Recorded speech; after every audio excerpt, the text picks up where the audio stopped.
Hi, everybody. This is William Becker with Paranormal Insights. Welcome to the April 2020 version of my newsletter. This week or this month, whatever it is, we have a very special guest. It's a real treat. Vivien Powell is with us live from Cambridgeshire. And she and I were supposed to have done this live when she was going to be visiting here. And we were going to be going to a conference together and all that kind of stuff. Obviously, this isn't happening this year, so we're doing this via Skype. Welcome, Vivien. Hello. How are you? I'm great, Good. and it's always exciting when I get to see you, even if it's through a Facebook or a Skype or whatever it is we're doing. Well, I will be there later in the year, so we'll have a good time together anyway, William, whenever I come to the States. So, I'm already um, warning places and police departments and all the rest of it that no, we're going to be on the loose it, and to be it's careful. it's the fire station that wants to be where? This is true. We are going. I'm in so Oh, much trouble. I you can are, tell. you are. And we are going to go and hit a few bars while we're there, so you're not going to be driving, and we are going to be intoxicated. But hey, life's too short. I mean, as this coronavirus is teaching us, you don't know when your time's going to be up. So live life to the full and enjoy yourself, whether that's ghost hunting, looking in history, connecting with the ancient ones. Um, it doesn't matter what you do in life as long as you don't hurt anybody else and you Mhm. stay safe. Life is for living, that's what I That's true. It's true. And it makes me now want to go open up a bottle of champagne. I've always got say. one. I've always got a good French champagne in the refrigerator. I've got a glass, well, a bit of a glass of Vimto in my Stormtrooper glass. Bimto, what is that? Vimto is like a fruity cordial drink. It's quite Oh, boring. oh, it sounds like it tastes good. I'll bring some over with me if you like. Sounds good. Well, we were just chatting, decided to go ahead and record this now because we were just comparing Egypt stories. Mm, And Vivien asked me, what was my favorite place? Is that right? yeah, I want to know. So the question was because we were reminiscing about your time in Egypt and when I was last there with my family, because I lived in Egypt for a couple of years when I was younger. I lived Mhm. in Cairo, and William did a tour last year of, was it last year? It was last year Well, of it Egypt. seems like it was 2018. Yeah. So he did a tour of Egypt. So I was asking him, what was your most memorable part or the most favorite part that you had? Just one thing. You have to pick one thing. I want to know your favorite thing, the place you went to visit, and why that was your favorite. That's a really difficult question for the most part because, I mean, when you're climbing into the burial chamber of the Great Pyramid, and I mean, getting to see so many things that I've wanted to see since I could open a National Geographic by myself. But I think King Tut's tomb, because the sarcophagus was still there, his mummy was still there, and he showed me his soul sitting up out of his mummy three times. It was just Okay. like, I don't know if you can see, but the head here and bending like at the waist and sitting up and then coming out. And that was spectacular. And so, even though the tomb itself wasn't one of the grandest ones or whatever, that experience and the fact that he took the time to do that was pretty spectacular. Did he And say anything to you, or did you get anything any more from just a him? message, just a message of this was how I left my body, which Wow. is interesting because that's not quite the way their religion would do it. And then the other, I guess, would be, and you said only one, but this just hit me in the Egyptian Museum. which frankly I thought was a bit of a wreck, but they're moving. They built a new one. Mhm. They have several royal mummies that the cache that they found, and I think it was Nefertiti that was so glad she was finally getting her just recognition and all the rest of it, and was really thrilled. And that would have been the other part. So I guess, kind of as usual, talking to people who have been dead a few thousand years is the highlight. Do you know, William? It was in Egypt, actually in Cairo. And as a child, very small child, I was there with my mother, and we was me, my mum, and my sister were sleeping in a double bed together. I don't know why. Maybe we kicked up a fuss, or me and my sister were fighting, so my mum had to come in and separate us. But during the middle of the night, I woke up that I was scared because I could hear these footsteps, but there weren't earthly footsteps. And I'm sitting up in bed and shaking and trying to wake my mum up. And my mum actually sat up in bed with me trying to console me. But we both of us saw a brilliant white shape walk through the wall, walk in front of the bed, stopped, turned and looked at us, Mhm. uh, acknowledged us there, turned and walked straight through the room and out through the other wall.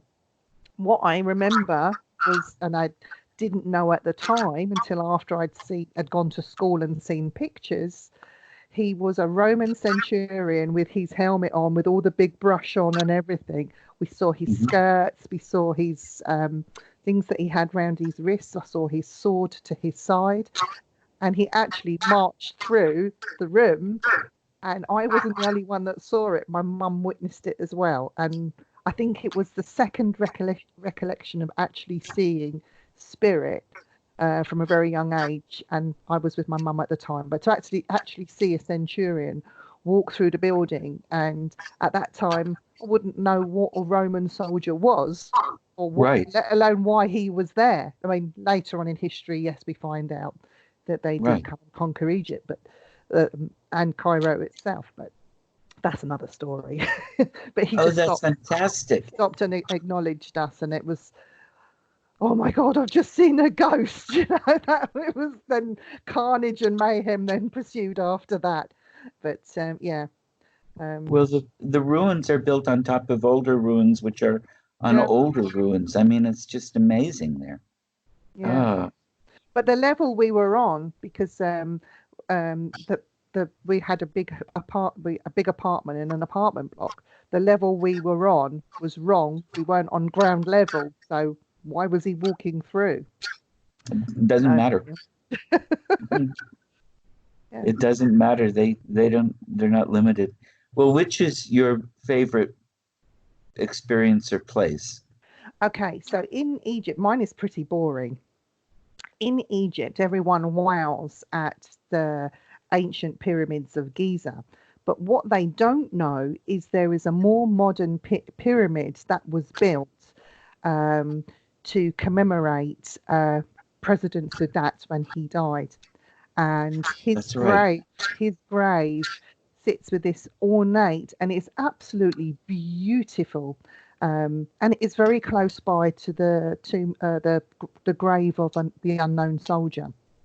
But this pyramid that sits above President Sadat's grave, and you can walk through it and around it. It's absolutely beautiful, and the floor is pure black marble, and it's polished Mhm. day in and day out. But for me, I love the ancients. Don't get me wrong. Mhm. President Sadat is also part of that history because he did bring peace for a while in the Middle East. Didn't last for very long, but he did bring peace to the Middle East for a while. Right.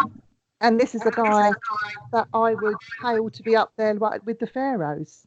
He wasn't buried with lots of riches and all the rest of it, but he's left a legacy that is still quite as rich as those pharaohs. With what he did. So for me, my favorite place in Egypt, and little known to a lot of tourists, is President Sadat's memorial grave. That's fantastic. Next trip, next trip, I'll have to see that one too. Yeah. Now, didn't you meet him? I did, yes. The family had connections. It's President Sadat. I don't know why my dad and my uncle Badran were there, but they were doing something with him, and he shook my hand. I was very very small, but also I was in the presidential suites in India, so we met the Indian Prime Minister as well at the time. So I don't know what was going on in my family, but they knew a lot of people that I really don't know. We'll see if one of them can get me a swanky job. Oh, we'll Um, try. well, part of what we wanted to do with this, Vivien and I, or I won't speak for her, but I have been fortunate enough to explore some pretty amazing places with her. Vivien's a very talented psychic medium, among other things. And we were going to chat a little bit, well, partly about you living in a house that's built on a Roman villa. I Oh, yes. I figured that out when I saw the Roman walking through your living room and dining room. Um, but part of it, the places we have explored, which have some sites going back to, well, shoot, the Paleolithic even and around that area, let alone Mesolithic and Neolithic and lots of Bronze Age. Yeah, And you're actually part of Boudica's stronghold area. I am. And Yes. mhm. And I keep finding new places that we need to go my next trip. I mean, they're 20 miles from your house or less. Well, let's start with the house because Hmm. this house, I mean, Andy and I have been in here now, I think 11 years, and it was 5 years old when we bought the house. Okay. And talking to some of the locals, the estate is not very old, and it's built on the fens. It's built in Finland, and it used to be a small island, and there was rumours that all the inhabitants of the island were inbred for obvious reasons. Anyway, um, when I moved here and talking to one of the locals, they were talking about the builders and how um, one of the builders had stumbled across in the area where my house was built a very unique, beautiful, with colour and a complete intact mosaic. So there was evidence of Roman villas from this mosaic, but the builders were kept to a time frame. It was all hushed up. The thing was lifted up, piled into a cardboard box, and shipped off out somewhere, and kept very quiet just so they could put the houses up. So that was the first indicator. There was Roman activity here on the Isle of Chatteris, and what they were doing here at that time, we're not sure. Um, then also going to the local museum, I found that Chatteris was Boudica's last, it depends how you pronounce it. Some say Boudica, I say Boadicea, but this was her last stronghold, and she put up a good fight. This was her home, and she fought the Romans and everything that was going on and everything that was wrong with the world at the time. You know, her village, the women were raped, beaten up, treated, and a lot of the men were murdered. Right. But Stony Camp in Chatteris, where I took you, William, Mhm. that was known to be her last stronghold, part of Chatteris. Um, but there are myths and legends that she was taken to Chelmsford, where she was executed. Talking to the local archaeologists around here, they're saying that's actually not true. That they believe that her remains are somewhere in or around Chatteris, yet to be discovered. So, Wow. so next time you come, William, bring your your spade, and your shovel, and let's go looking for Boudica. Yeah. Excellent. I need a good pair of Wellingtons. Everything is covered in sheep. But when we were here, though, I took you to Stony Camp, and I know that you was in Yeah. awe of that place. I mean, there's not a lot to Oh, see. yeah. I'll let you talk about your experience there at Stony Camp. Oh, yeah. In Stony Camp, it's not like Flag Fen where you've got Stony Camp basically has the rampart. It has the bank and ditch Mm. with the bank that you can walk around, but there aren't any. There's no visible archaeology No. showing. I think they've. well, I know they've done some excavation there, but they've covered it up to preserve Yeah. it. And you basically what you have sheep and what comes out of sheep all over the place. But and when you do paranormal investigations, you're never supposed to go on your own. Well, this is during the day and everything, so as long as you're not stepping on an adder, you're fine. But I tend to get drawn and wander, and another place that happened. And you, I mean, the people were there. I could see roundhouses, and you see the people doing their daily jobs. I mean, it's not all, oh, watching the battle, watching this, watching that. It's looking at people tending fires, looking at people doing things outside, scraping things, flint making, whatever. Yeah. And it's fascinating. They don't, it's not interactive. It's just, it's Like a not like, replay. yeah, it's not like the ghost of the centurion that you had in Egypt that acknowledges you. These people, if they look at you, most likely they're not even aware they're looking at you. That's just part of what they were doing. Rare exceptions, but it's my jaw drops. We don't have things like that here. Yeah. I mean, with Stony Camp as well. I mean, when they did excavations, they only found the remains of one person, and that was a child. And the child had the skull was stiffened in, so she'd been murdered. It was ambushed. It was what's the word I'm looking for?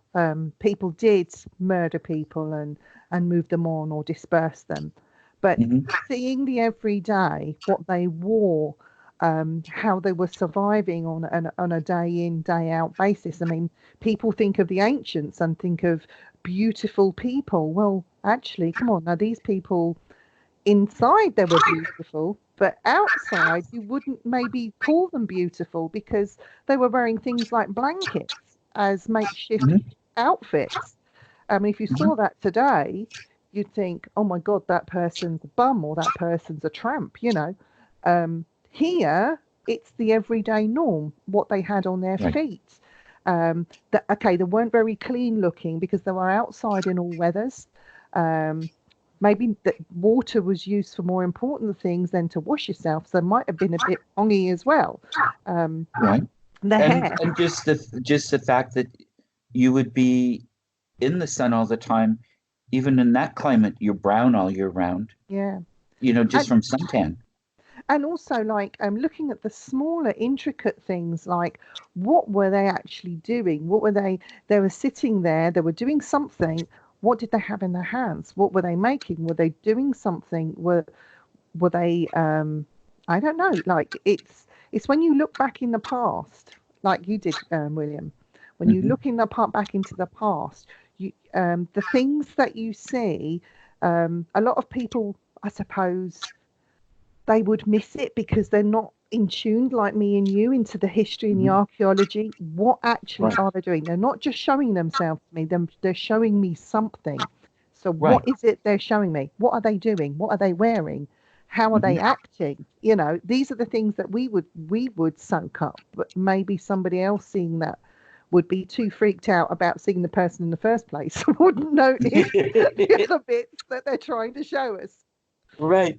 And most of the time when I'm in a place like that, it's the third eye seeing. It's not physical usually. Sometimes, Yeah, there's a physical piece or physical view, and sometimes it's a combination of the two. But so often it's the mediumship piece of it, not the physical piece of it. yeah. And it's part of what I love about what we can do. And oh, So because you were picking it. there's another place that we went to. Oh, did we go to, I think, did you went with Andy? To Yeah, Ely Cathedral? Yeah. Oh, you and I went. No, what's that one? that was Crowland. Yes. that was Crowland with Abby, Abby Yes. with Andy, and this place is really, really special to me. Um, And the reason why this place is really special to me, it's not as ancient as um, Stony Camp or even Flag Fen. We'll get onto that in a minute. But Crowland Abbey, this goes back a way. It is quite old. I can't. Isn't that the one with the saint or the saint buried next to it? Yeah, this is Saint Catholic, and it's got on the back here of this book, it says 1673. Oh, 673 right. till 714 AD. So 673 to 714 AD. Now, this Catholic is supposed to be the patron saint of this. It's now, this part is a fully working church. Right. We couldn't get into it. We just missed it. This bit here is the ruined part of the abbey. Now, Guthlac is the patron saint because it was built for him. He was a monk. He wasn't initially a Roman soldier that didn't like what he was doing and turned to religion. His friend, who...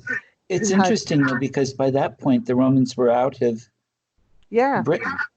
Well, this guy came back to England, and he then became this solitary monk. His friend said, one day I'm going to build you your church, like meaning bricks and mortar, but it's up to you to build it up. But he was solitary on his own on this small island in Crowland, and he actually died before the whole thing was finished because his good friend became king of England, and built him this ornate church.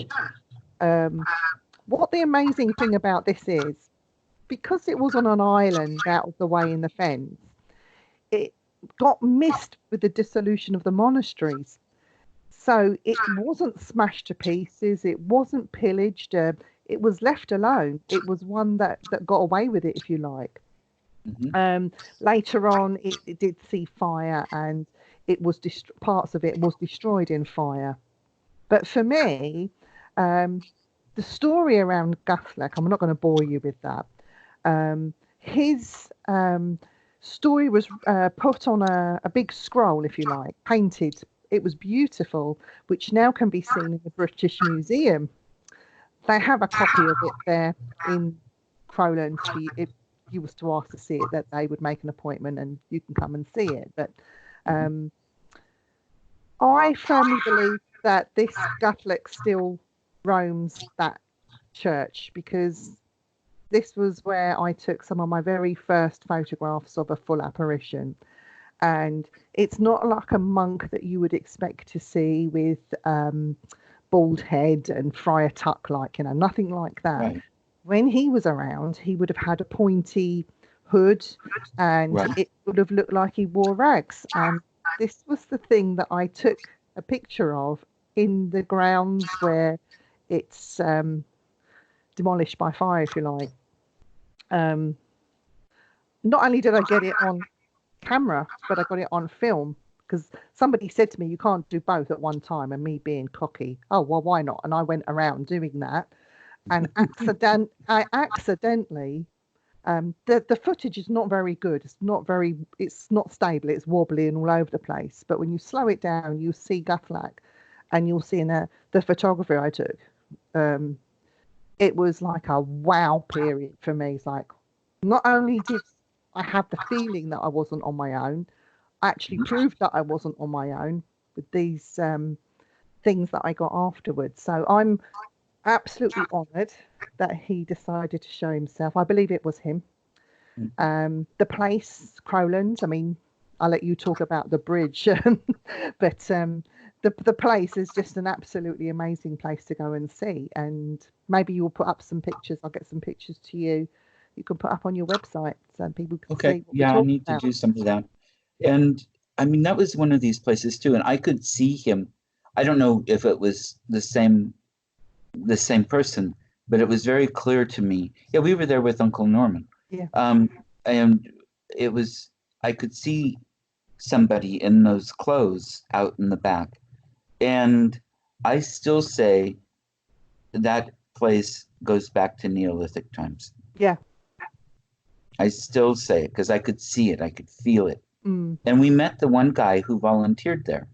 Yeah, we The guy did. that was studying, he was from the States, studying at Cambridge, German um, philosophy, getting his PhD.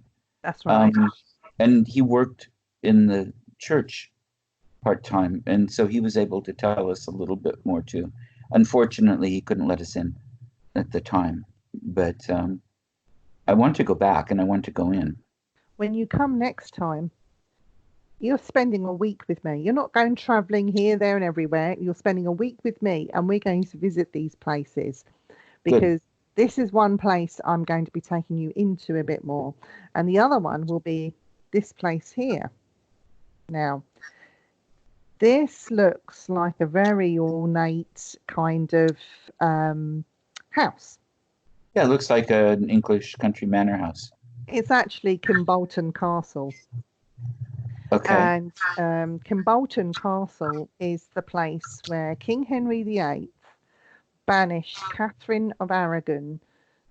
She lived the last years of her life. I think it was about 7 years she lived there under house arrest. Right. But she died in Kimbolton Castle. Weren't Mary and Elizabeth there with her part of that time? Not in this place. This was later on. Okay. But she died in Kimbolton Castle, and she was taken to Peterborough Cathedral, where I think we went and saw her grave. Did we go and see her grave? I don't know if I we don't did. think we went to Peterborough. So her grave is in Peterborough, actually in the cathedral. Okay. Mary Queen of Scots was laid there for a while, but then when her son became King of England, her body was moved and interred somewhere else. But here at Kimbolton Castle, which is now a private school, Okay. but it has links to Oliver Cromwell, Hmm. Catherine of Aragon as well. She's very much remembered there. Um, she died in what is now the headmaster's office, which used to be her bedroom. Oh, But wow. yeah, it's an amazing building. It's they call it Kimbolton Castle. It's not a castle by any means. It doesn't look like a castle to me, Okay. but it is what it is. And again, another great piece of British history, William, that we need to get you into these places. Hmm. Um, Yeah. for me, one of the most favourite places that we went to together, not because of the place so much, but because of your face, was Flagfen.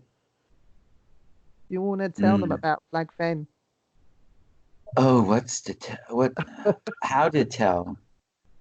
Well, Flag Fen is one of those places that I kept having to remember to close my jaw because, oh, and I've seen on Time Team now since then, um, and it's a Bronze Age site. I know it goes back to Neolithic. I know there are things there 3000 BC. I can't remember if we saw a sign saying that, but I know it.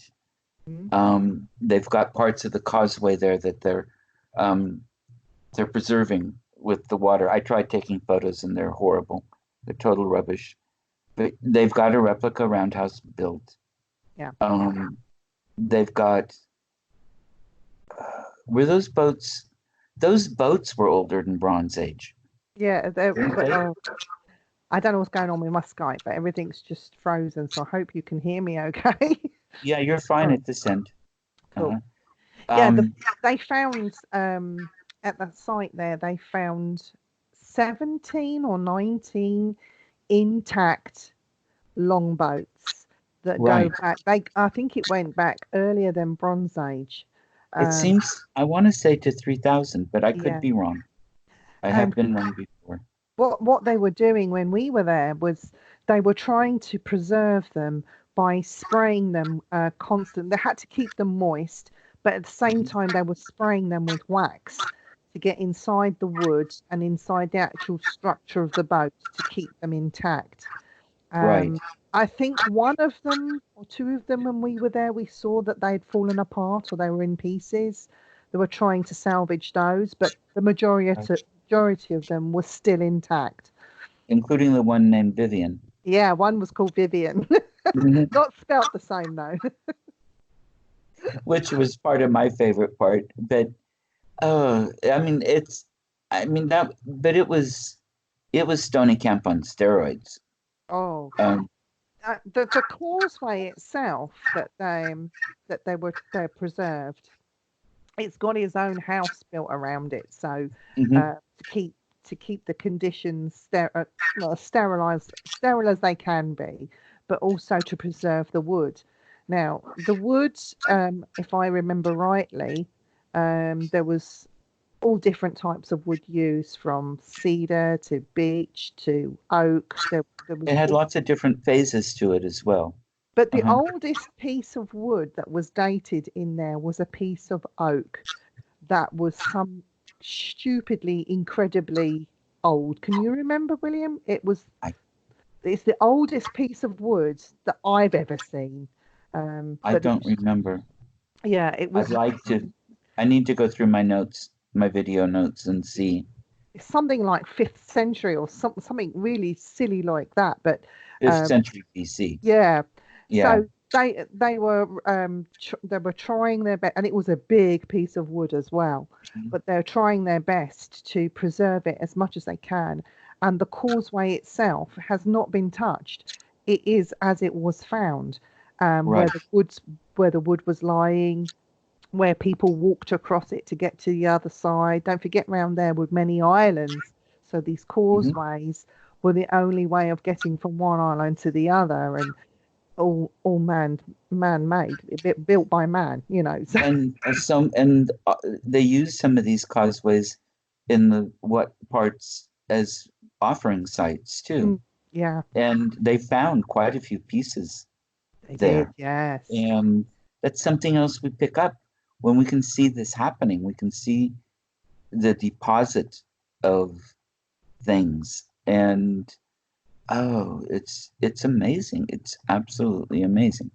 Um, the to give a little bit better idea to more of an idea of the Fenlands. The Fenlands are basically originally, actually even during the Bronze Age, but especially Neolithic, um, probably closer to the sea. Oh, maybe not, because you had there have been so many changes. But anyway, they were they're a very flat area, very close to sea level. And until there was a lot of drainage for farming, it was basically marshland yeah, and wetlands as well. streams. Yeah, Yeah, and some of it deeper than other pieces. And then you have these little rounded hills, which would be islands in the midst of it. And people would live on these, they would build shrines on these, they would put burials on them, they do all kinds of things on them, and then connect. Well, they'd get there by boats, but some of them also had these amazing causeways that you can they still find traces of. it's just really hard to fathom how, going back so much back in time, way back, and to think that man had the brains back then to make this sort of thing. I mean, we have causeways today, with roads and bridges and stuff like that, we just don't take any notice of at all. But the engineering that goes behind that is with people with PhDs, with engineering, physics, and all the rest of it. They didn't have that back then. They were just trying to survive. So, what what kind of mental ability were they at back then? Never mind about today. Right. It's just absolutely mind blowing how they had the ability to think, well, if I do this, it will enable me to get there, you know. Yeah. Well, we've always been problem solvers. Mm. And this is part of what makes me mad with people that say, oh, we couldn't have done it. It has to have been aliens. Well, oh, that Oh, makes me so God. angry. Um, we've got we're an intelligent species. We always We have are. been. And even the ones like Neanderthal that were not modern man. They were kind of our sidelines and predecessors who interbred with modern man. Yeah. Um, they were intelligent too, and we learned things. We did trial and error. The Great Pyramid was not the first pyramid built in Egypt. They No. started out with a platform and then steps, and then you can see several of them that are bent or collapsed or whatever else because the experiment didn't work. Yeah. I Took mean, the step pyramid in Saqqara is Mhm. a very, very well, in my view, it's the oldest man-made building that still survives. But but there are in Saqqara older pyramids that have now collapsed. Um, but so it doesn't survive anymore. But this one step pyramid, I think, is remaining. Like the pyramids itself, if you're actually standing in the right point where the pyramids are, you can see there's not just three, there's more. There's about seven. There's Yes, there are lots of small Yeah. ones around there. But Yeah, people don't see those and don't know about those. Like Saqqara, they don't know about the step pyramid that remains. You can see it, you can't go in it, and you can't it is touch it. open now. Yeah, but They've just opened it. have they? But Yeah, yeah, for me, that place is absolutely mind blowing. yes, it Um, is. and a lot of people don't really know about it, or it's a shame a lot of tourists do go, don't get me wrong, I but the was there, majority, but I yeah, was there on specifically a history tour. I mean, yeah. that was the whole purpose for the tour. But So, some of the artifacts that came out of that step pyramid as well, some of those are mind blowing. mhm. Again, what were these ancient Egyptians doing? You know, some of the things that we found out, what we know about, are not really discussed. And they were doing drug running. They were involved with drugs and Mhm. opiates and things like that. And people think, oh, well, you shouldn't talk about that. Well, why not? It was a part of their trade. Right. They made beer. That some of the first beer was made out there, and they were Mhm. trading that. And oh no, you can't talk about that. And it's like, well, why not? Because these were like normal everyday people trying to earn a living, and this is what they were Right. doing. And you couldn't drink water unless it was No. gone through a fermenting process, basically. I mean, most of these places, unless you had a well that hadn't been contaminated, um, water was used for so many things. It was pretty toxic. Mm. I Mhm. mean, before President Sadat, I had one very, very moving time in Egypt, and it was with my father, and we went to the Temple of Karnak. And I'm sure, William, you went to the Temple of Karnak, Both but in the day and at night. I was there in the daytime with my father. And before we went in there, as a child, I remember this quite clearly. I must have been about 10 or 11 years old. We Mhm. sat quite a way away from it. We just sat down. My dad had his camera taking photos as he did, but I just sat there staring at it for 20 minutes because I couldn't, as a child, even back then, I could not digest how grand and how beautiful this building, this actual thing was. It's carved into the rock, Right. and I just stood there looking at it, and I remember crying over it. And my dad said to me, "What are you crying at, you stupid girl?" And I said, "Look how beautiful it is, Dad." And he said, "Well, it's just a carving in a rock." But that meant so much to me at the time of me very first seeing this Temple of Karnak. It's always stuck with me, and it's quite haunting as well. Yeah. Carved in a rock. Are you thinking Abu Simbel? Could have been, could have been. Yeah, But Karnak is in by Luxor, I think, and it's huge and open, this one was built, carved into the rock. and it's the one they moved when the Aswan Dam. Could have been. Yeah. Okay. So Yeah. that one, No, you're yeah, right. And you see, I wanted to because it's got the big statues on the outside. that's the one. That's the one. Ramses the third or second or whatever, I think. And then it's got the one for his wife as well. The two. So Yeah. it's his. And It's his one. yeah, we only had about 15 or 20 minutes You to take needed a in both. you needed a whole day there, seriously. A whole Oh day. yeah, I was upset about that. We flew up. It was on the tour. It cost a huge amount of extra money, and the people on our boat that had a lower class ticket took a bus up there, and so they got to see Egyptian countryside for it's a several hour ride, but Yeah. still. And they got to spend about an hour and a half there. And then, and it cost them like $60 instead of $280. And I would have much rather gone that way. Yeah. We still didn't get there early. And, by the time I mean, when you're in the Middle East, you don't expect things to run the same way they run here. No. And um, instead of all the time we were supposed to have there, we had very little. And then the electric carts were broken, so you had to walk to get there, which takes time, and it's hot. Yes, it And is very hot. but you could still see, even in the brief time,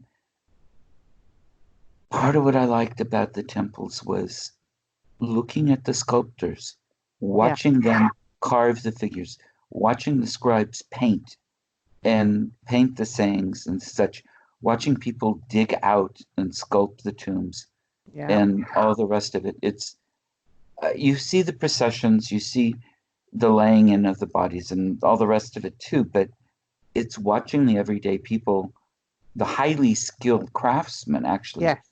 Yes. doing these jobs. And they were treated as highly skilled craftsmen. These weren't slave laborers. They were paid well and Mm. fed well, and um, um, why they've got the proof of that now. But oh, So, so much to go back to. so when you was in the UK, we went to a place in Essex called Missley. Is it Missley? Um, I forget now. Anyway, we went and did an overnight investigation at a fort, and then we came and had breakfast with Barry Fitzgerald and Donna. We collected them from the airport. Two of my favorite people. And we had breakfast um, in a place which was renowned for our British version of the Witchfinder Journal. Mhm. And it was his meeting house. He eventually bought the place and it became his home. But they had since turned it into it was a bit like a pub, wasn't it, really? I think they Uh, had rooms above, and then they had food, and we ate breakfast there, I think. okay. But this, Yeah, this, um, I was going to call him, oh, John Hopkins, his name was. right, And right. he went the length of breadth of England, accusing women of witchcraft, and then they were subsequently executed. Hmm. So He made money off of each one. he did, yeah. So this would have been a bit like your Salem, I suppose, where witches, normal people were found out to be witches and were executed, and these were people that were the just normal women, Right. basically. So that was quite interesting because I kept saying to Barry at the time, "Do you know where we are?" And he kept saying, "Oh, we're in Essex." Yeah, but do you know where we are? And it was only when he read the thing outside the wall, he had no idea where he was.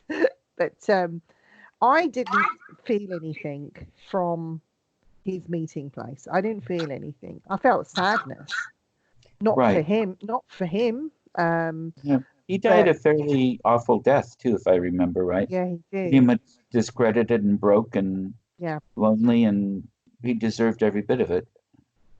but Uh, that was one place. But the night before, we did an overnight investigation in a mhm. Neapolic.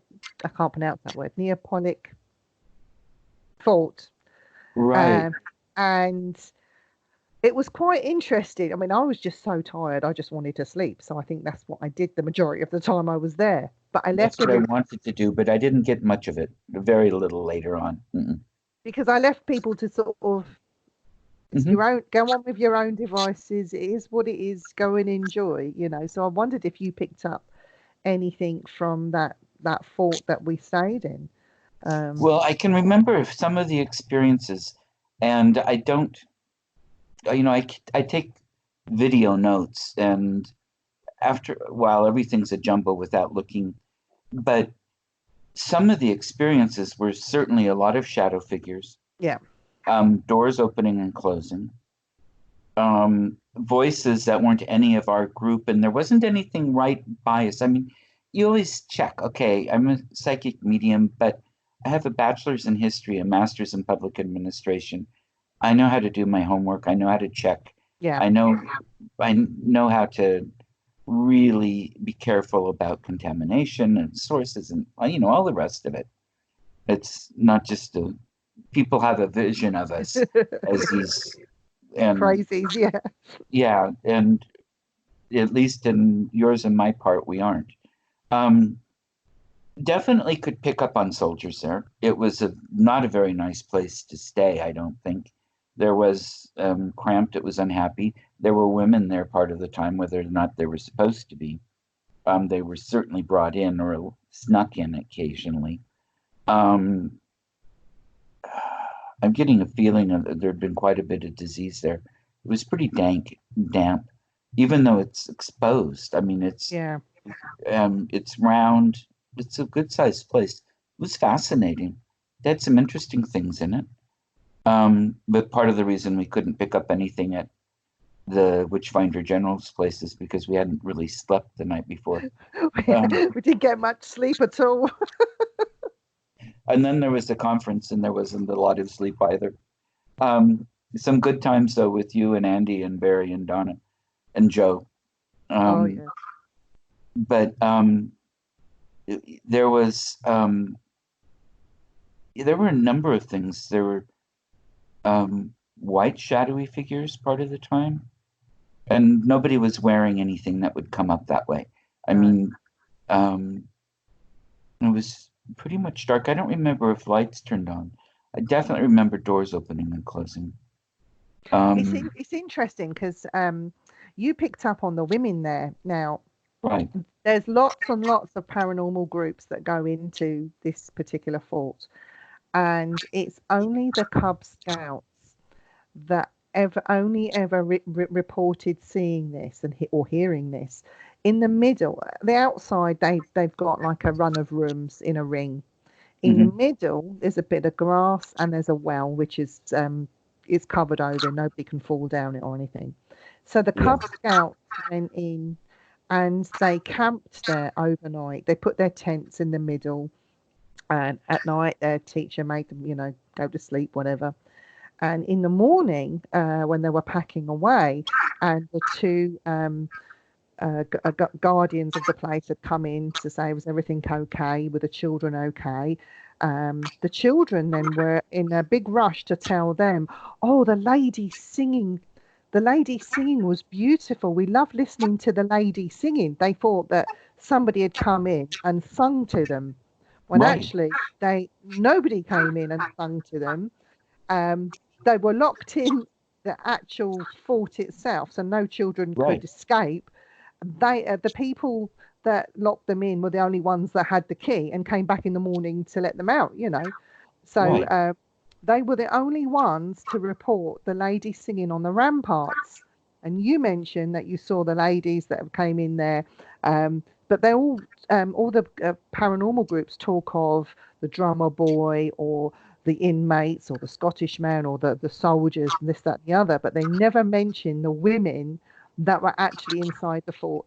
You did though, and you picked up on that. So that was absolutely a big wow for me when you mentioned that when we were Oh, there, great. Oh, wonderful. Thank you. It's, actually. it's not what people usually think of in a place like that, but No. that doesn't, no, they're there. And part of what is interesting about what we do is that we can pick up things sometimes that people haven't found yet. Yes, yes. And Another place. when after the conference was finished, we went and did a little bit of an explore, and we Mhm. ended up in a very notorious graveyard in North London Oh, called yes. Highgate Cemetery.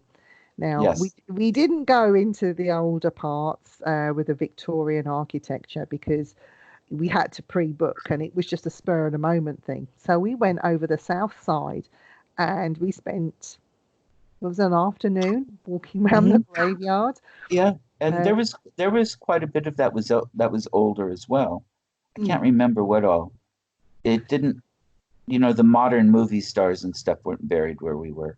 no, but do you want to tell people who you came across, who you saw buried there, what you saw? Oh, well, of course, Karl Marx. Yeah, I've got lots of pictures of me with, well, it's funny because there's his grave plate, which is a little flat stone that's been kind of broken. And then there's also, not too far away from that, this huge monument yeah, with him. And I've got photos of both. And I like Carl.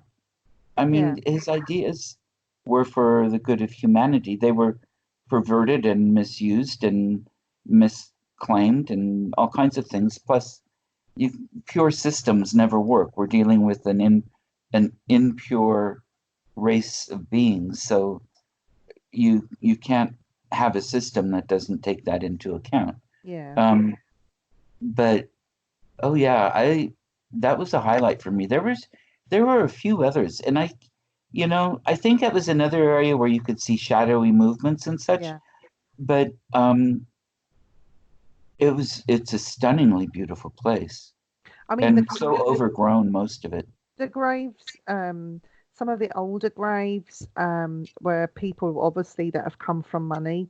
Hmm. Because, for example, there was a pianist that was buried there, and his Oh, gravestone was an actual grand piano that was carved out of stone. Um, exactly. and there were some beautiful, beautiful monuments. Again, I Mhm. don't know if William, you can put up some pictures to maybe show people. Um, I'll go look through those and see if I can get a few. I but don't know how many I can get into this newsletter, but maybe on my website at least. you need to do an annual. But what I was going to say was, in that particular graveyard, I'm really funny about stepping on people's graves. Yeah, I Uh, don't like to. there was a guy who was a comedian, if you like, and a TV presenter in England called Jeremy Beadle, and he had his own TV show called Beadle's About, where he would play pranks on people, and then he will reveal himself at the end when people are feeling a bit stupid and a bit embarrassed about what they've just done. Mhm. Anyway, I found his grave, and it was a beautiful, ornate grave. He loved books, so his grave, his headstone was bookshelves with books in the middle. It was beautiful, and I Right. just wanted to go around and have a photograph with Jeremy Beadle's gravestone. And everyone from in the group had decided to walk away, and I think there was Andy and yourself left. And I'm trying so carefully not to step on his grave, and I felt two hands in the small of my back push me right into his grave, and I was there standing on his grave, feeling rather embarrassed, shocked, and very guilty that I was standing on, let alone Jeremy Beadle's grave, but anyone's grave. But when I told Andy about it afterwards, he laughed and he said, "Yeah, Beadle was about that day because he played his own prank on you and pushed you on his own grave." I said, "Andy, that's not funny." And he said, "No, that's the sort of thing he would have done." So that was Yeah, a memory that I took from there, was being pushed onto Jeremy Beadle's grave by unseen hands. Um, I think that's beautiful. And I think Andy's right. And Andy doesn't actually believe in this stuff no, that much. but the Chinese graves, they were more modern, but they Right. were beautiful. Some of the graves that we saw together all had Chinese or Japanese inscriptions on them. I thought they were amazing, and we did see the graveyard cat. Did you? Very well fed and loved and very friendly. Oh, yes. Well, for one thing, I would imagine hunting in that graveyard would be quite good. With all the overgrowth, there have to be lots of small things for it to catch. Hmm. But after we had the conference, we hung out with Norman Fahy for a while, Hmm. and we Well, he went to. was with us when we went to the Abbey. Yes, he was. Hmm. But he also took us to an amazing place that he was curator of for a while. Castle Rising. You want to talk about Castle Rising? Oh, Castle Rising. What an incredibly beautiful place. And of course, having Norman there. Well, it's fascinating too, because I first was introduced to Norman Fahey on Ghost Hunters International. Yeah. And I reached out to him on Facebook and connected Facebook with him then, because it was a fantastic show and I love the place and people that have that kind of knowledge and background in history and all the rest of it. So we we connected early on that way. And then finally getting to go there and go with him where he knows, he knows the place better than Mm. anybody. Yeah. Um, and being able to wander through those rooms and ruins as well. And again, they have an Anglo-Saxon chapel there. Yeah. And I don't know that that site goes back too much further than that, but I wouldn't be surprised. I'm not getting a feeling for that right now, but um, these are all places we visited during the day, but you can still see what goes on there. Yeah. And you can see people. You can see people wondering how the hell did they get up those stairs in that clothing? Um, Yeah. how many broken necks were there because people tripped? Women especially, because women lived in these castles too. I mean, and this was one that was a posh house as well as fortification. Queens were there and such, and um, you didn't have grand ballroom staircases, No. and you had lots of clothes and they were down to the ground. So that's something I actually do think about is how many people died of broken necks. Um, and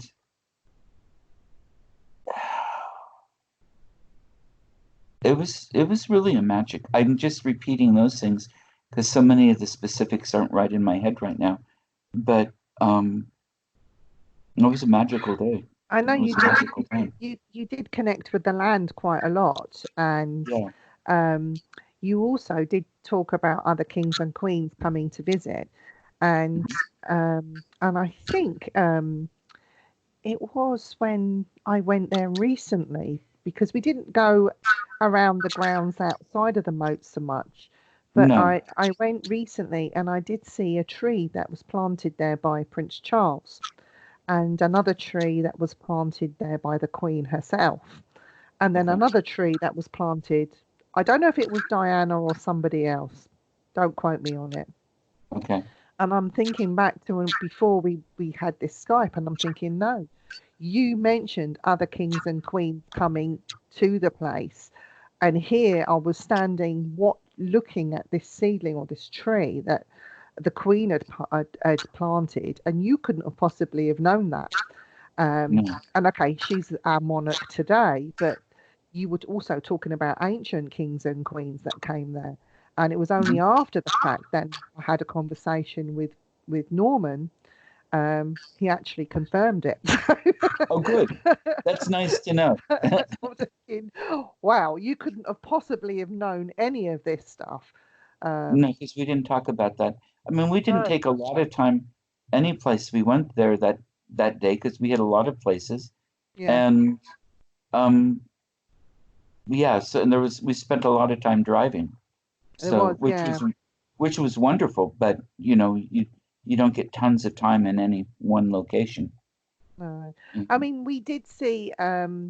we went to a burial mound. Norman took us to a better. Nobody knows. This is what There were three of them in a field. There were this is pigs. this is what astonishes me.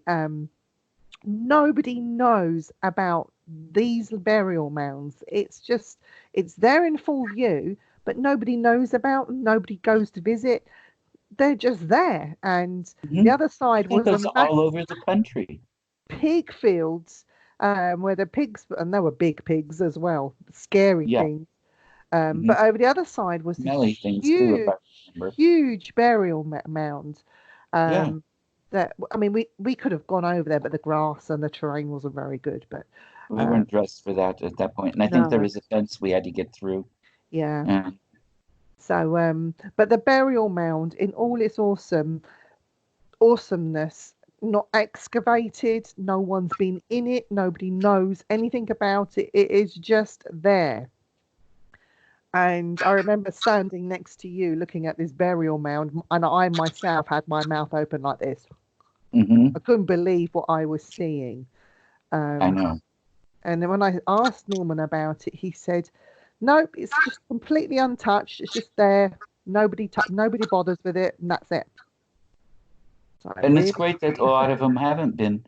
But you know what it makes me want to do is get rid of the livestock, um, sit down and commune with it a bit on top of it, yeah, and have a spade and a trowel ready. And I'm not an archaeologist, although I gave serious thought to that at one point early on in life. And I would love to explore and see, and mm, it's hard to find when you can, even if they've been explored, that you can actually go into. West Kennet Long Barrow is one I got into, but you know everything. They took everything out and preserved it and everything, which you have to do if you're going to open it yeah. and leave it open. You have to remove everything, and it would be nice to see one intact, Well, and explore inside. I was quite lucky enough. Andy, because I don't know if people know, but I work part time in motorsport, and Andy's normally the one that does most of the races. So I do a couple of big ones a year. And so I went with him to North Wales, and we went. Oh God, he was out racing, and I spent a lot of the time on my own in Carnarvon, on my own, exploring the town and the castles and the people and having fun and talking to strangers like you do. And on his day off, I made him take me to, and I'm most probably pronouncing this wrong. It's called Connethley V. And on Norman Fahey's, he's just saying that Viv, you're going to be there. Go and visit. Do me a favor. Go and visit this place. You'll love it. So I went with an open mind, but when I got there, oh my God, it knocked the socks off of me. And you could walk, it's an open burial mound. You can walk in it, sit in it, sit outside it, you can sit on top of it. It was amazing. Mm-hmm. And but the electricity that I got from it, the actual earth was talking to me. It wasn't the people, it was the ground itself that was talking to me. I didn't feel that there was people buried in there so much as things, as offerings to the ground so they could have a good harvest, or just offering to this god or that god. There were some lovely stone carvings. There were standing stones next to it. Mm-hmm. Absolutely beautiful. And it's just Mm-hmm. left out there for anyone to go and visit for free, any time of the day or night. And William, I really want to go. when you come back to the UK, William, I promise you, I will take you there. Me and you will rent a car. We'll go and do that journey. There are a number of burial mounds that you can go into. Mm-hmm. Some with actual cave drawings on the wall. That one Mm-hmm. you have to go and get a key, and you have to make an appointment to go in. But we can do that. That's okay. But there And are I'm glad also they're protecting them, they you are. know. But Yeah. there are also a lot of standing stones in Mm-hmm. that part of Wales. So the standing stones for me are quite ancient and quite impressive things. Some of them are big, some of them are not so big. Some of them are on the edge of cliff faces that were put there deliberately. Um, Mhm. so this will be for And you me, wonder how much has fallen, yeah, eroded down the cliff then too. exactly. So the standing stones to me are also magical places. A Yes. lot of people don't understand the standing stones aspect of it. But these blue stones, we call them blue stones. They're not actually blue. They're grey in colour. When they're Uh, wet and they're washed off, they're a little they're bluish. a little bit blue. Yeah, I mean, yeah, um, Stonehenge is made from blue stones as well. yeah. But Part of it. these standing stones are an awesome sight. Some of them are actually carved. Amazing and intricate designs on them, and it would be interesting to see what the earth and the stones are actually trying to tell us. There may or may not be ancient people there that might come to visit and tell us things, but I know from the land itself that these stones will speak to you, William. So that would be interesting to see what they tell you and what we learn from what you can get from them. That would be absolutely awesome. One of the things I like to do is to go to places with a long spiritual tradition Mm, and connect with not the religious practice. no, That's basically irrelevant. yeah, You can connect with the universal aspect of it without ritual. Ritual can help if it's done yeah, correctly and if people are, taking it seriously and all that, but it's not necessary. And it doesn't matter which ritual. It can be a Catholic mass or it can be a genuine third millennium BC ceremony or a Celtic ceremony. yeah, I haven't found the New Age druid stuff to connect much with anything.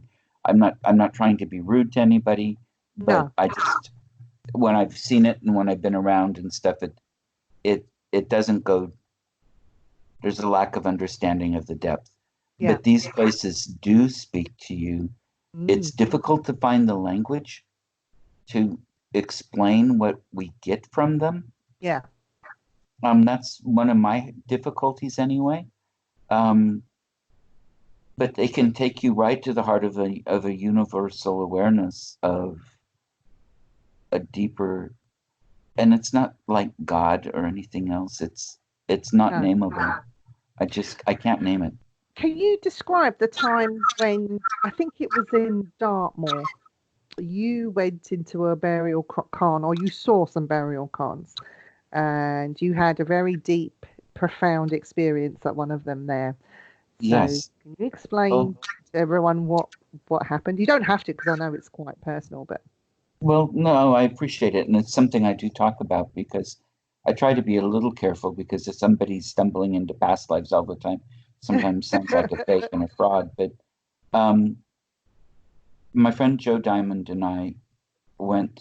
He lives right by the entrance to Dartmoor, and we've been up there exploring a couple times. And this last trip, I think it was, we went up again. We'd gone to the medieval or to the Neolithic village, one of them, one point, but it's difficult to read the site because it's so rocky anyway. It's really difficult to tell, and we missed part of it. We got part of it, and we missed part of it. And this time we got all of it. And they're not. I use the word cairn with them, but they're probably more like a cyst cairn or something. They're not a mound. I mean, there were probably a dozen burials right. there, and you could see what they were, and they were listed and such. And one of them just stopped me, and it wasn't really that much different than the rest of them, but it just stopped me, and I said, "That's mine." I knew it was mine, Yeah. and my friend Joe picked up and said, "Yeah, he got that too. He's quite a good medium, Mm, but things like that happen sometimes." yeah. And I love it. And oh, there was one stone monument standing a little ways away, and you could see ritual around it and such. I don't think it ever had more than a couple, maybe a couple other stones or something, but it wasn't a big stone circle. It was a small little place. Yeah. And it stops you cold in your tracks. And I always am grateful and say thank you. Yeah. I had the similar experience in the National Museum in Copenhagen, and it was with the Mesopotamian area. And there's a little farm implement, and I stopped and I just automatically said it, I think even out loud, "That's mine." Yeah. It's like, how did they get that? Oh, and then I realized that particular object might not have been mine, but I had something very much like it. Yeah. And Yeah. I was a farmer at that point in that life over there. And then the whole parts of the past life start coming. And you don't necessarily get all of it, but pieces of it keep coming in, and it's fascinating. I've Can I prove it? No, but I've been shown my grave, but I've never been to my grave. I know where my grave is, but I haven't got there yet. Um, and I know that I will need special permission to enter the reservation in the first place, and it's in Canada. oh, you will need special permission to enter a graveyard Yeah. for Native American. Now you can enter the reservation most likely, but here the graveyard's most likely not. Yeah. We need you here on a longer trip and not in the Yeah. winter time. That part of the world gets pretty snowy. Yeah. But hey, oh, maybe one day. I'm not in a Yeah. hurry to see it. I'm not in a Yeah. hurry, honestly. Well, that's only one of them. Yeah. Oh dear. Now, we went to a place, Norman took us to a place which was another church, Mm-hmm. and it had an abbey ruin. And there was a backstory to this place where it was, um, let's say, demolished because the monks there were said to be dabbling in black magic. And because of this, a lot of the abbey was, well, it was demolished. It was ruined, wasn't it, when we got there? A very impressive Right. looking place, but Oh, it it was was in quite Binham Priory. Benham Priory. We went there. Okay. We had our pictures with Uncle Norman. Now I'm just jogging his memory now. Right. Because I'm needing it. Now this was the one that was spread out more like this and like Yes, this, yes, and lots of big rock areas, yes. and okay. And then there was a church here. That's right. Yes. Okay. And oh geez. Now It, this was they had a dairy there nearby where the cows were in the field and you could go and get fresh milk if you wanted to from the dairy. But at Binham Priory, we went into the church. I'm not sure if they had a service on when we were there. We went to one side of it afterwards. right. There was And that was where Norman pointed out some of the different features that were actually quite old. yeah. And oh, But I when don't I remember everything. no, well, when I was there with when we were together and Mhm. we just had a walk around the ruins because they had labelled what each part of the ruin was. So Right. one part of it would have been vespers, another part would have been kitchen, laundry area. They had a makeshift morgue there, or hospital, they called it. Or anyway, I was walking around in these areas. I mean, they had steps down to get into these little square rooms, which were out on the open. It was just literally the foundation. That's it. That was there. Right. It was fantastic. Uh, But the thing is, I felt peace. I I had nothing. I didn't feel uncomfortable. I didn't get the sense of devil worship. I didn't get the sense of any worship. I just felt peace. Hmm. Because I think we all scattered and went in our own directions. A And little bit, part of the time anyway, yes. yeah, but I felt very peaceful there. Like it felt like home. Like I could sit down and put my feet up, a cup of tea, and just and all my troubles will go away. It was just very Exactly. peaceful, very I, peaceful. I I agree with you. And I don't remember picking up anything or seeing anything or having conversations with anybody there. May have done, but I have no memory of that. But it was comfortable. You're right. You Yeah, wanted to sit down on the walls and just have a cup of tea and tea. relax. Yeah. Hmm. And I think from there, I think we raced to a very old building because we had our group meeting Right, back in March called Ye Old Griffin Hotel. It right. was a very, very old building. I love It's that. reported that Oliver Cromwell stayed there in one of the rooms. Right. As you walk into the main entrance, you can see at the side, you look at the building, it looks lopsided, like it's about to Hmm. fall down, but it's not. Hmm.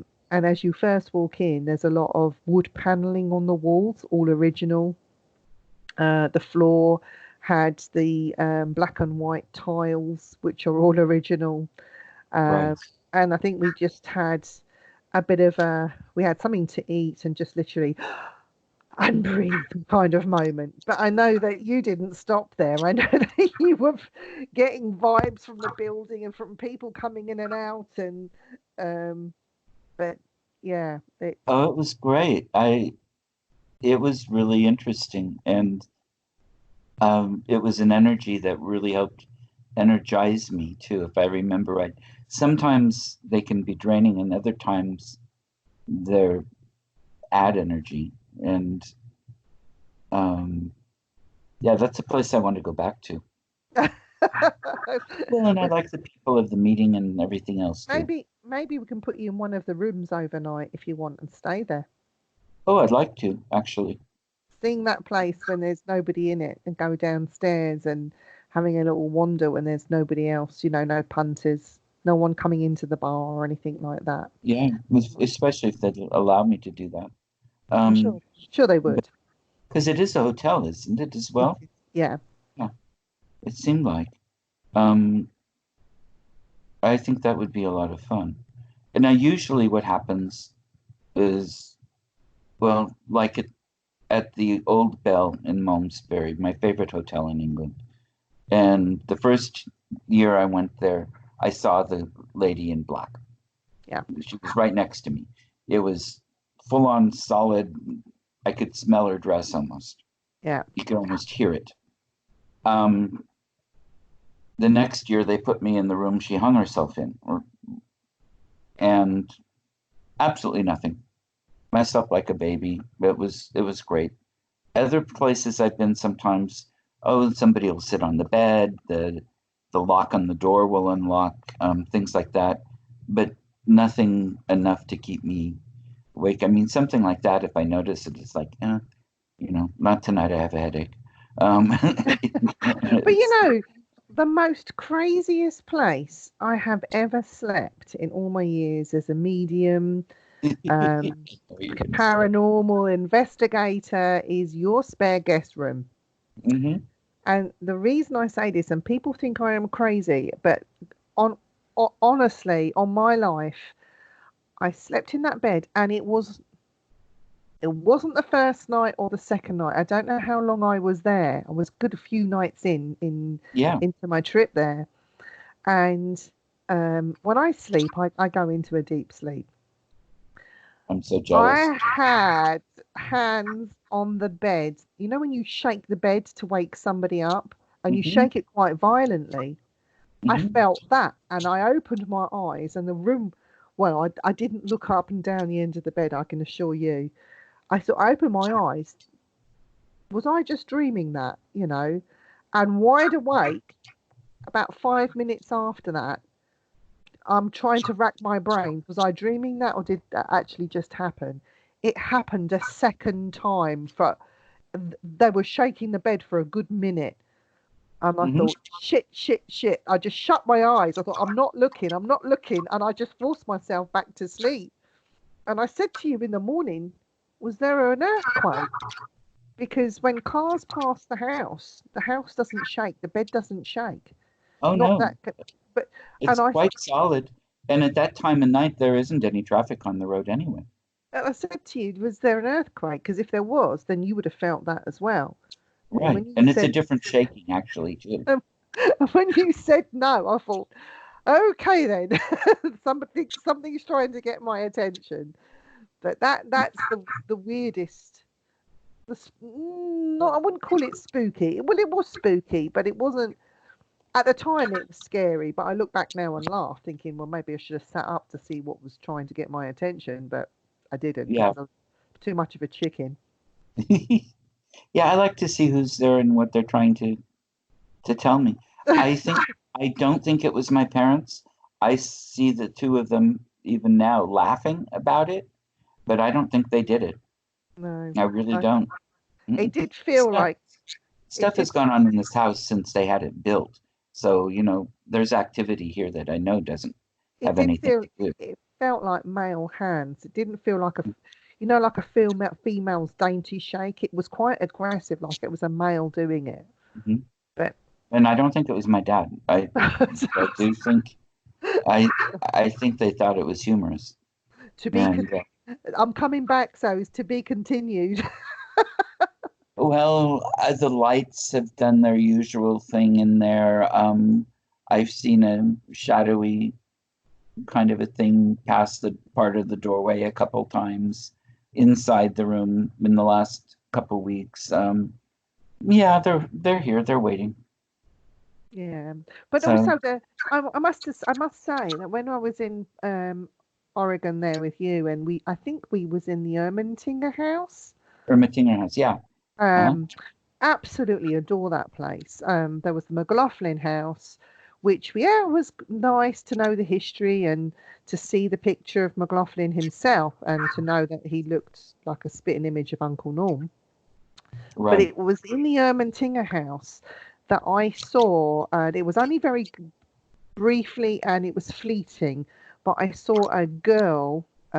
She looked, she was a young girl, but she looked like, I wouldn't call her a Native American Indian, but she looked that type of white, like the dark skin and the dark hair. Mm. But I know Which she wasn't, could it could have, the dark skin could just simply be she was outside all summer. and she was sitting on a rock and there were long grasses around her, and the rock was huge, like a boulder type rock. Hmm. And she was sitting on top of that, and she had her hands like this. She had nothing on her legs. She had a very, very simple kind of dress, a bit weird looking, a bit frilly-ish in the wrong places, if you know what I mean.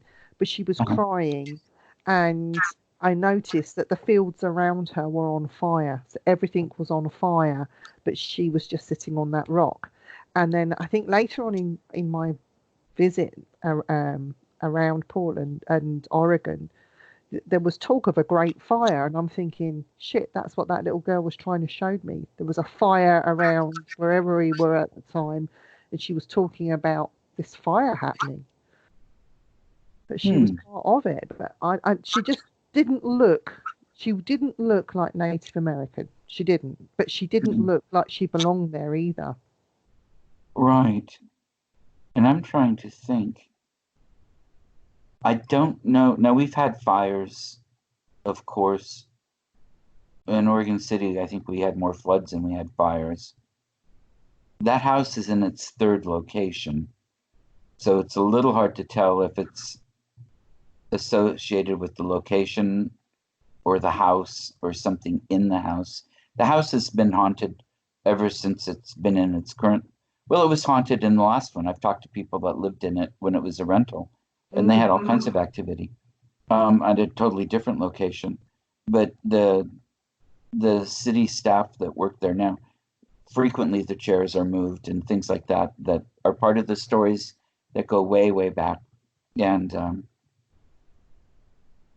there is a little girl associated with the house. Now you filled in detail that I hadn't heard from anybody, and I don't know if it's the same little girl or not. She But had she had long dark hair, and it was tied back. So I Hmm. felt that it wasn't always tied back. Sometimes it would have been in bunches like this. Hmm. Um, but I saw it tied back, and I saw her hands on her face, and she was sobbing, really, really, really crying. She had no long socks on or anything on her legs. She was barefoot, and she had like it had how can I explain it? It's like a print with flowers that were in lines with Hmm. frills and buttons here and buttons Hmm. at the cuff of the sleeve. And it didn't look like she come of money. It looked like an old, dirty, old dress that she was wearing. Um, at the time, that's what she was showing me, but there was a lot of fire going on around her. So, So that could have been part of the issue. I mean, why the dirty and the stuff? Because it's interesting. Now, the Ermitingers had one daughter, and I think there's a picture of her in the house. So when you come next time, we'll go look. okay, The fire piece, I just don't remember or know. But you see, the house, after the Ermitingers left it, a lot of times people who had come over on the Oregon Trail stayed there. right, And she could be associated with that. It was a rooming house for quite a while, and she could have been associated with that. yeah, And so that fire could have been something she lived through, or part of the reason they left wherever it was they had been and moved yeah. here, or But, something they but experienced. I found the Ermentinga house, and this is just me as a tourist now. Okay, both houses were impressive. One Hmm. more impressive than the other to look at and to walk around, which would be the McLaughlin house. But for Hmm. me, the one that I got really excited about and the one that I felt at ease at home and just loved the house was the Ermentinga house all day Hmm. long. And I've Yeah. told you this before, William. The Ermentinga house actually sings and speaks to me, and I'd like to learn more myself by going there and learning a bit more about the Ermentinga house itself. Never mind about the objects within it, just the very essence of the fabric of the house. I just think it's I quite. can arrange that.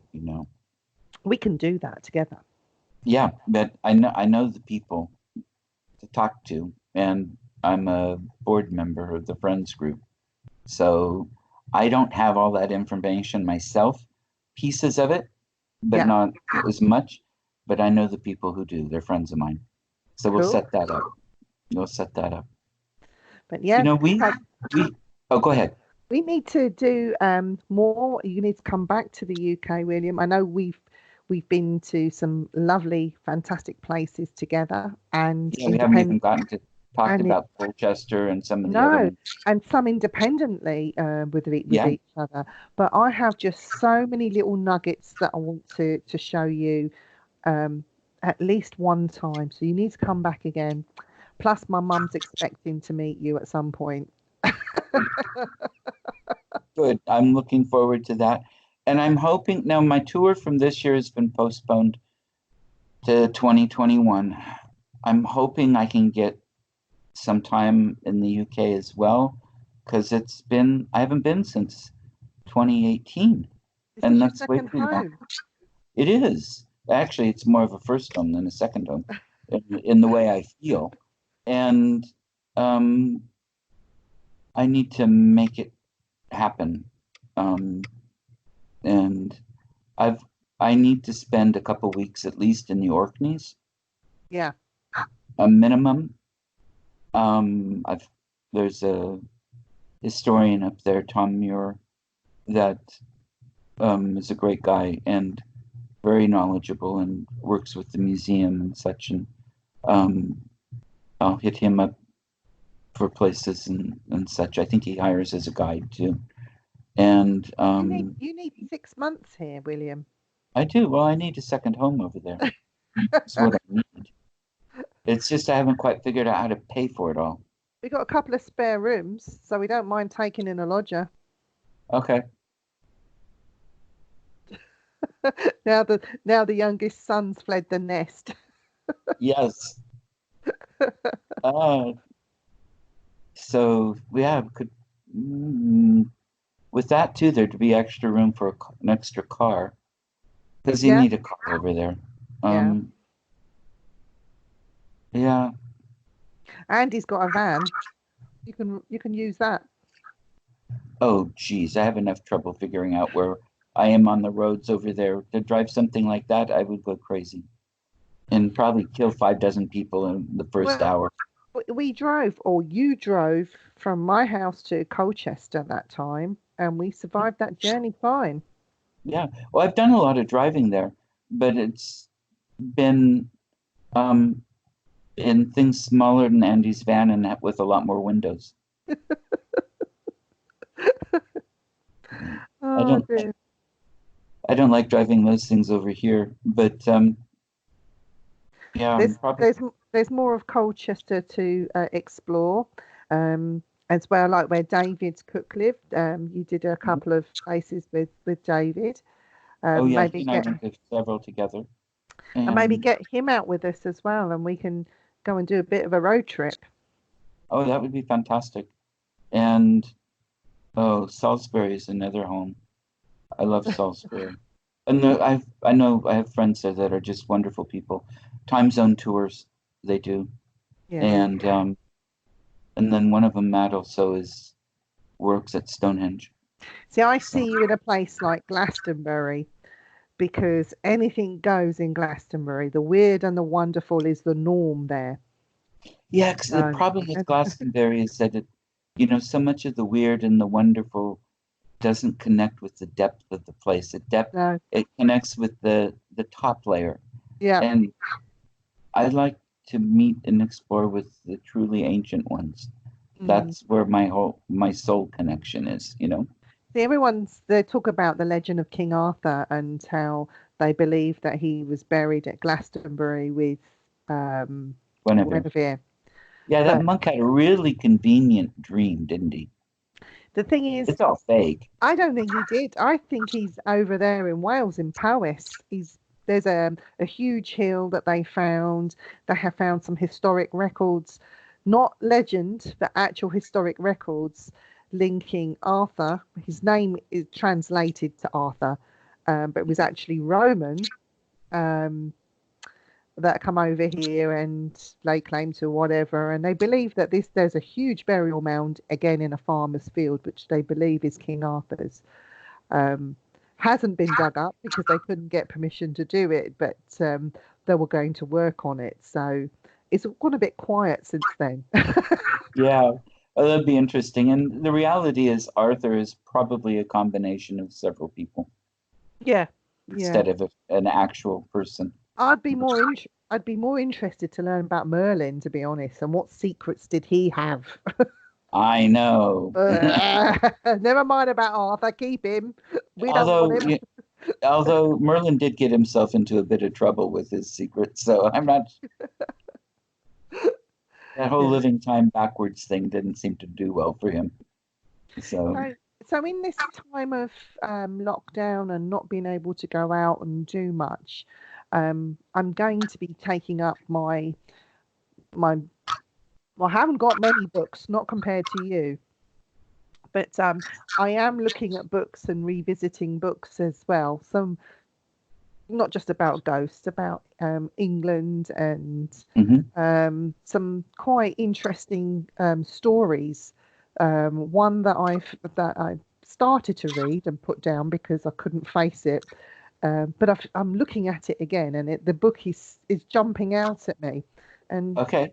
this book, it's it's called The Owl Killers. Oh, Okay, so well, that's a novel. this is a novel of the Dark Ages, and Hmm. it's set back in England, and it's about a group of women that lived, if you like, it's a semi-convent, if you like, for nuns, Hmm.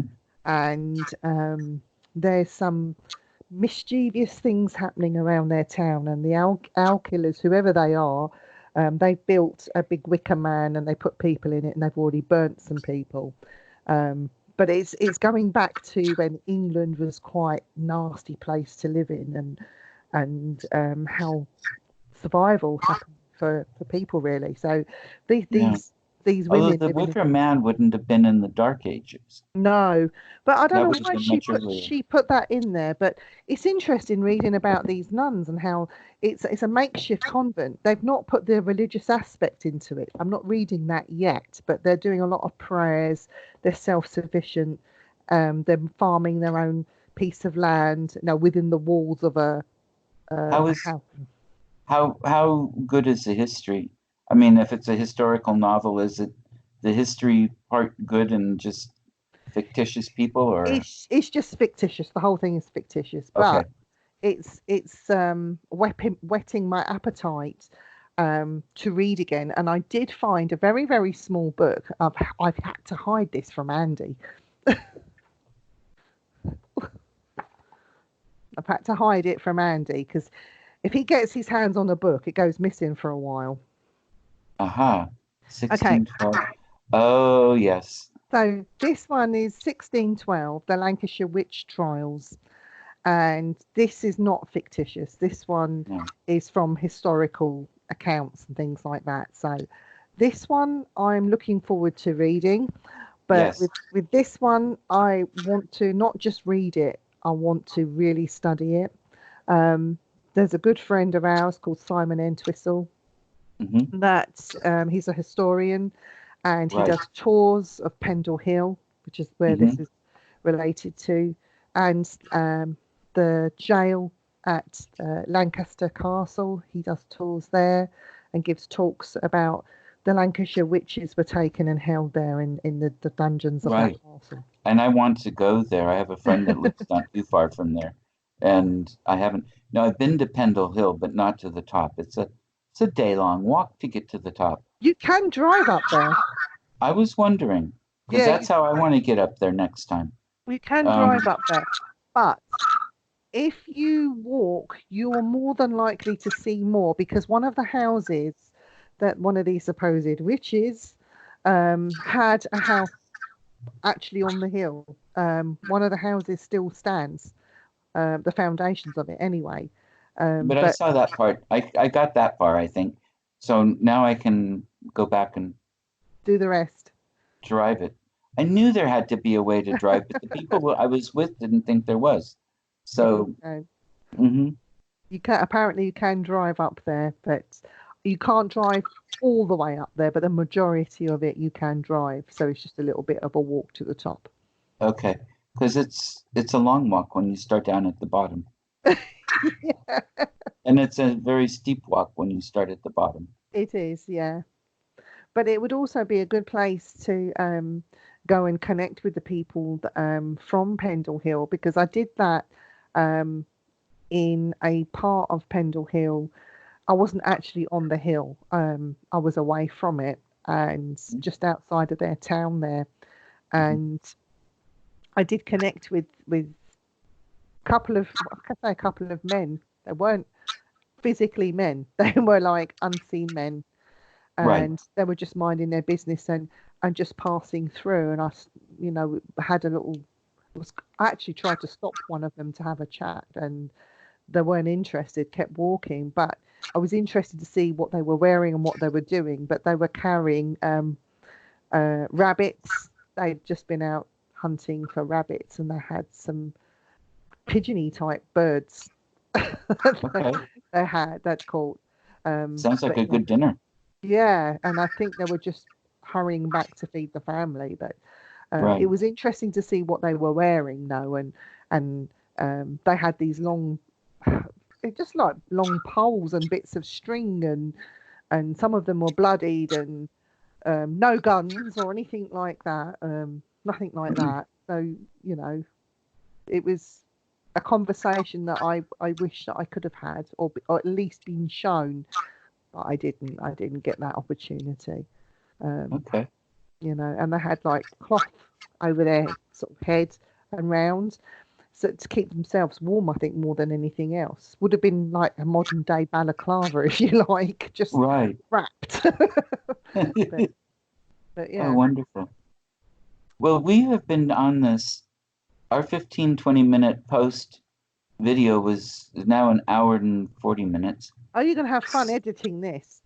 well, I don't even know, have the slightest clue how to edit. So this is, I think since it's a link and everything, I think it'll probably go up as is, and people can start and stop as they will. Yeah. But you hang on, and I want to thank you very much for all of this. I love doing this. Is a lot more fun than writing an article. So we'll do this again. I love writing articles, but this is great. And we'll do it again. And Vivien, thank you so very much for Thank all you. of this. And we'll see you soon. Okay. Bye.